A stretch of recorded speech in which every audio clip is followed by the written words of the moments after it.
Shalom, good evening. This is TV7 Israel News broadcast to you from Jerusalem. And in today's top stories, Israel commemorates its annual Holocaust Remembrance Day in memory of the 6 million Jews who were murdered during World War II. The IDF has dropped thousands of leaflets over the Gazan town of Rafah, instructing residents of a number of neighborhoods to relocate to designated humanitarian zones ahead of a looming offensive. The Iranian proxy Ansar Allah, which is dominated by the Houthi tribe in Yemen, pledges to broaden its attacks on maritime shipping in the event that Israel's offensive into Rafah commences. Israel observed Holocaust Remembrance Day today, commemorating the 6 million Jews who were murdered by the Nazis and their associates during the course of World War II. A 2-minute memorial siren sounded across Israel at 10 a.m. this morning, bringing the country to a standstill, including at the locations where the Islamist Hamas and its terror affiliates committed their abhorrent massacre on October 7th.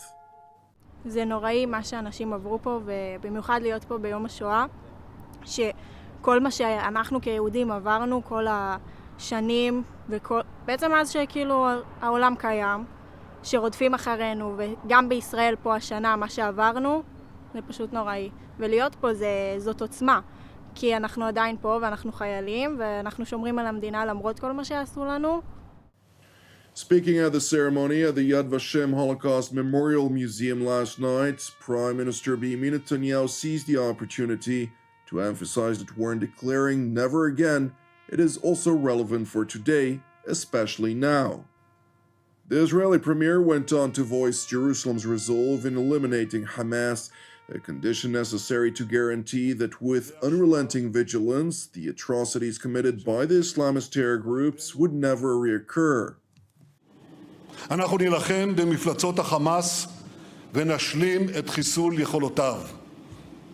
אני אומר מפלצות לא רק בגלל מעשה הזוועה שלהם, אלא גם משום שהם מתגאים בהם. הם משדרים את הרציחות שלהם בשידור חי.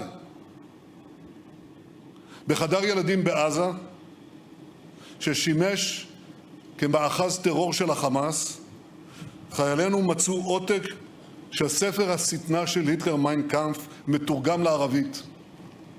בבית אחר הם מצאו טאבלט של ילדה עם תמונה של אדולף היטלר כשומר מסך. קו ישר שחור משחור מחבר בין הצוררים של אז לצוררים של היום. אלא שבדיוק כאן, נעוץ ההבדל בין השואה לתקומה. בניגוד לשואה, שבה היינו חסרי ישע מול מבקשי נפשנו, היום יש לעם היהודי כוח מגן משלו. לאחר טבח 7 באוקטובר, השבנו לתוקפנו מלחמה שערה, מלחמה שתסתיים בעזרת השם בניצחון מוחלט. אויבינו טעו טעות חמורה. הם ראו בנו חברה חלשה, מפולגת, חסרת שורשים וכוח עמידה. הם טעו. ברגע האמת נעמדנו יחד, כתף אל כתף, מלאי חוסן, נחישות ועוצמה. Amid growing international pressure versus Jerusalem in an attempt to dissuade Israel from launching a ground operation into Rafah, which is the last Hamas bastion in the Gaza Strip, Premier Netanyahu relayed an unequivocal message to Israel's partners and allies around the world. 80 years ago, in the Holocaust, the Jewish people were totally defenseless against those who sought our destruction. No nation came to our aid. Today, we again confront enemies bent on our destruction. I say to the leaders of the world, no amount of pressure, no decision by any international forum will stop Israel from defending itself. As the Prime Minister of Israel, the one and only Jewish state, I pledge here today from Jerusalem on this Holocaust Remembrance Day. If Israel is forced to stand alone, Israel will stand alone. But we know we're not alone, because countless decent people around the world support our just cause. And I say to you, we will defeat our genocidal enemies. Never again is now. CIA Director Bill Burns is reportedly in the Qatari capital Doha, where he is said to be making every effort to salvage negotiations on a temporary ceasefire, which is reportedly on the verge of collapse. The point of contention relates to Hamas's demand to receive written assurances from Israel that it would fully withdraw its troops from the Gaza Strip and end the war altogether. And while the Biden administration relayed to Hamas that it would guarantee the end of the war on Israel's behalf, senior officials in Jerusalem have rejected that, repeatedly emphasizing that under no circumstances, with or without a deal, would Israel end its counteroffensive absent achieving all of the war objectives that have been set by the War Cabinet in Jerusalem following the heinous massacre committed by Hamas on October 7th.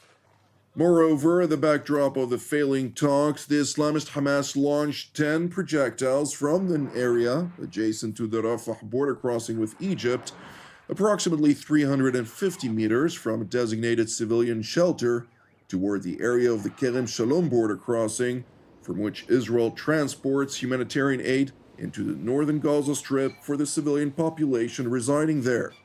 As a result, regrettably, 4 IDF soldiers were killed in the attack, while a number of others sustained separate degrees of injuries. And while IAF aircraft responded to the attack by targeting the launcher from which the projectiles were fired, Israeli Defense Minister Yoav Gallant, who toured the Gaza Strip, told the troops to prepare for a wide-scale assault upon the entirety of the Palestinian enclave, including the border town of Rafah. יש לנו מטרות מובהקות למלחמה הזאת. אנחנו מחויבים לחיסול החמאס ולשחרור החטופים. אנחנו נתנו פרק זמן ורצינו להגיע למצב שבו אנחנו נממש כמה שיותר מהר את שחרור החטופים עם השהיה מסוימת בפעולה המבצעית, מפני שחטופים נמצאים במצב קשה ביותר, גם הם, גם בני משפחותיהם, ואנחנו צריכים לעשות כל מאמץ על מנת לשחרר אותם. אנחנו מזהים סימנים מדאיגים שהחמאס למעשה לא מתכוון ללכת לשום מתווה הסכמי איתנו. המשמעות של זה פעולה ברפיח ובכל רצועת עזה בזמן הקרוב ביותר. אני עברתי בכל השטח, פגשתי את המפקדים לאורך כל השבועות האחרונים, עקבתי אחרי ההכנות, ואני אומר לכם שאנחנו נמצאים רגע לפני פעולה, במוכנות גבוהה, צה"ל יודע מה לעשות, נערך לדברים, וזה ילווה את כל רחבי הרצועה, מצפון ועד דרום, את כל השטח, ובתוך זה את רפיח. It is important to highlight that the IDF has already started dropping leaflets in a number of southern neighborhoods of Rafah, informing residents that an IDF offensive into the border town is imminent. Meanwhile, allies and enemies alike are either urging or threatening Israel not to launch its ground offensive against the final Hamas stronghold in the southern Gaza Strip. We have been clear on our position. We continue to be clear on our position. We've expressed our concerns with a major ground invasion in Rafah. We've been very clear about that, which would have significant risk against civilian casualties. And outline an alternative course of action. We have done that for them, outline an alternative course of action for Israel to dismantle Hamas. So you could imagine, that there's been some back and forth on that. Along Washington's continued objection to Israel's looming offensive, President Emmanuel Macron held a phone conversation with Prime Minister Benjamin Netanyahu, during the course of which the French head of state reiterated Paris's objection to Jerusalem's determined intention to launch a ground offensive into Rafah. Separately, the Iranian proxy Ansar Allah, which is dominated by the Houthi tribe in Yemen, proclaimed its intention to broaden its offensive operations against Israel in particular and maritime shipping at large.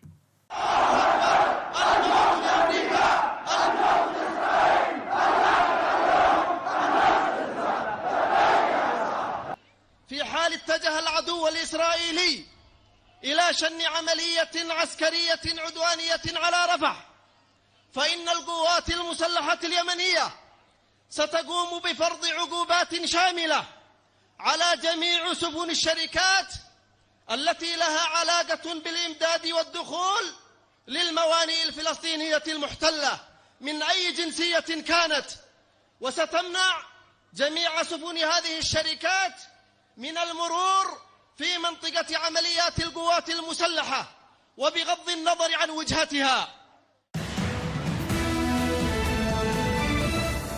Thank you for watching TV7 Israel News. I would like to encourage you to pray for the peace of Jerusalem and salvation of Israel. Moreover, if you're blessed by our productions, which are exclusively donation-based, and as such broadcast free of charge, please consider making a donation. You can do so via our website at www.tv7israelnews.com. I'm Jonathan Hassan wishing you a Shavua Mevorach, and God willing, we'll see you during our next update. Until then, Shalom from Jerusalem.